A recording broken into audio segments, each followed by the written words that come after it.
Hi there, how you doing?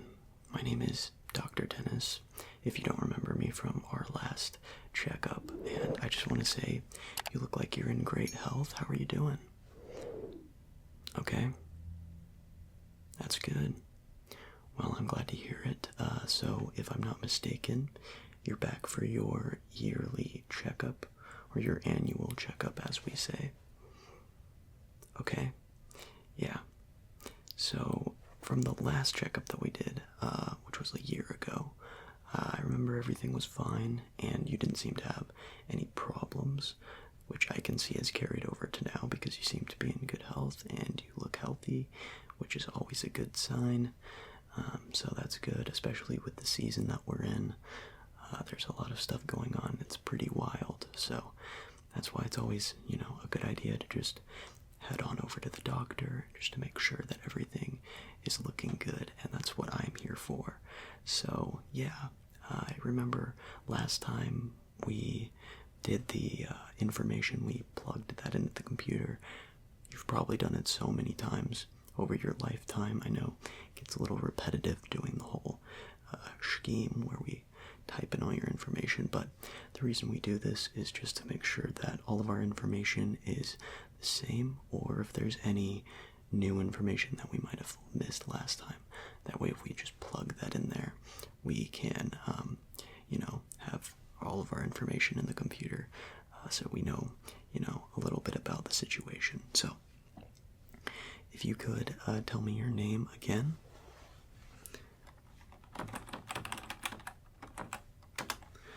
Okay, and your date of birth.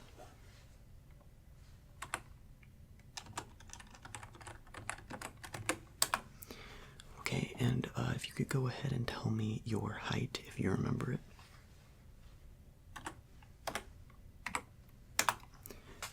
Alright, that's nice. And I know this is kind of a personal question, but as I like to say, doctors are the only people who are allowed to ask for your weight. So, what is your weight? Okay, good. Now, have you recently been allergic to any new things, or what are your allergies?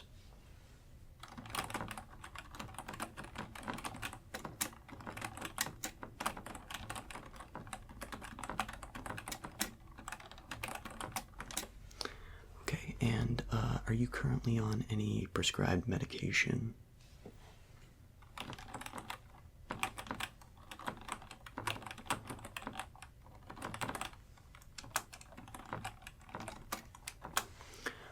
Okay, good. Are you in a household that is exposed to smoke? Anything like that?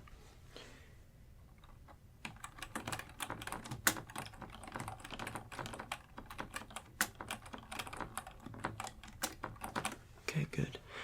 And that looks to be good. Now, if you could tell me, has anything come up over the past year or maybe the past week, anything recent that has been on your mind? Maybe something you wanted to get checked out, because here's the place to do that. Okay. And when did this start happening? Okay.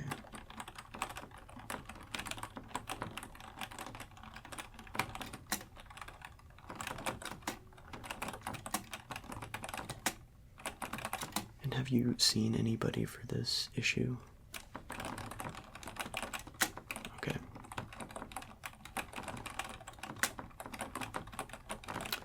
And what have your results been for the tests that this person recommended? Okay.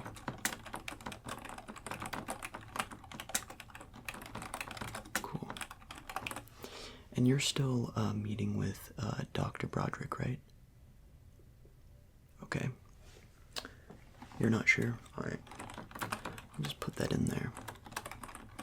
And you're fine with your doctor so far, or would you like me to switch you to a new doctor?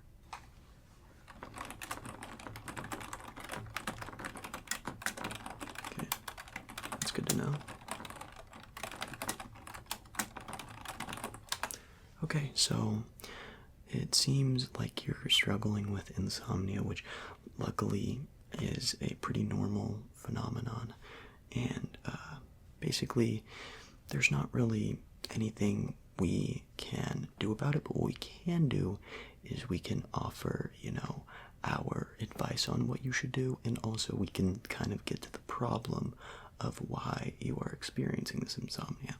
So we're going to get into our first initial test, as we say, and that's going to be to just basically test your heartbeat, and then after that we're going to test your blood pressure, and yeah, that should help us to see if everything's normal from that standpoint.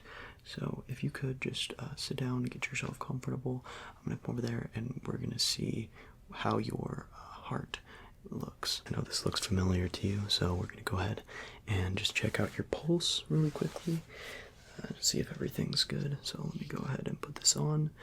And now what we're going to do is we're going to basically put it against your chest, and you're going to breathe in and out. So, ready? Take a deep breath in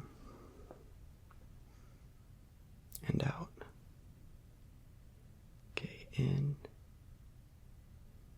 and out. Okay, you're doing good.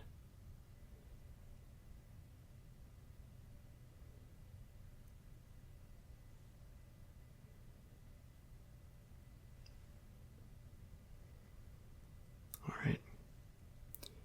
Keep that steady breathing.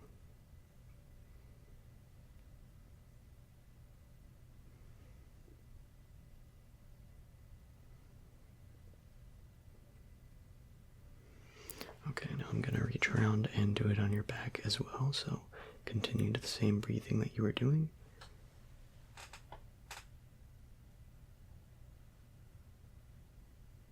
Okay, in and out.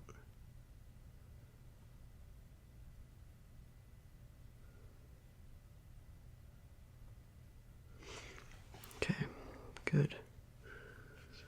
Now, to me, everything sounds normal. Which is a very good sign. Nothing seems abnormal in your in the way your heartbeat sounds.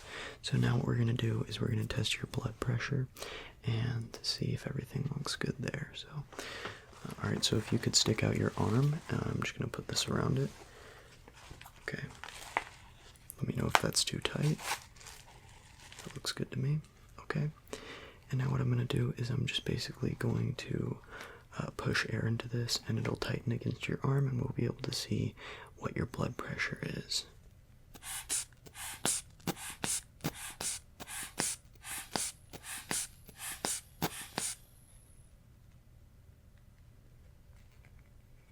Okay. And if you could keep your palm to the sky.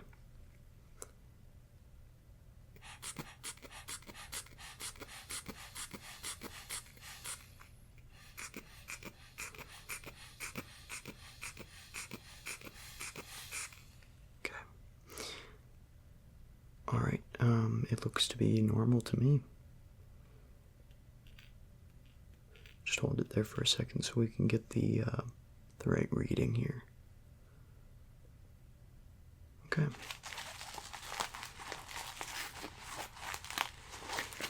Good.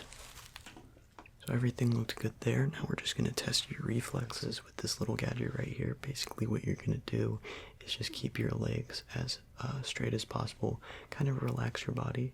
And I'm just going to tap this against your knee, and we'll see the kind of reaction we get from your leg.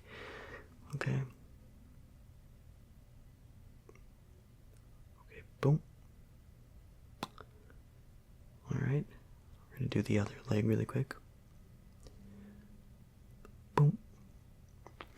Alright, so that second leg didn't react that much, so let's try that one more time. Boom. Okay, that was better. Alright, everything looks good there, so that's good. Let me go and put in that the information was good.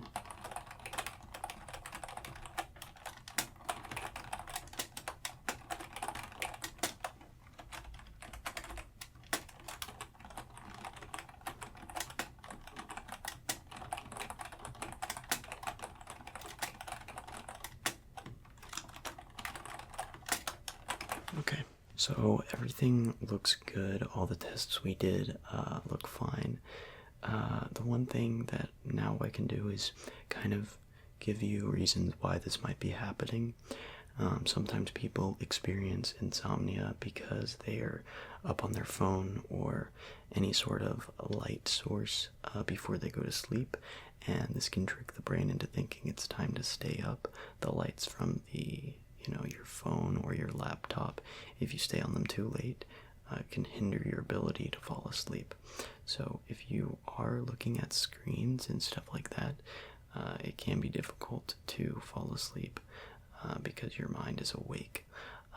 Other reasons is maybe you drank any sort of like caffeine or like energy drinks or coffee throughout the day, and this can make it very difficult for you to fall asleep if you've got a lot of caffeine in your system. Some other reasons may be stress related, anxiety. If you are experiencing any anxiety, we can get you hooked up with maybe a therapist. Have you ever been to a therapist before? Okay, so are you experiencing any sort of anxiety, stress from work, stress from school, anything like that? Okay, I've been there, done that.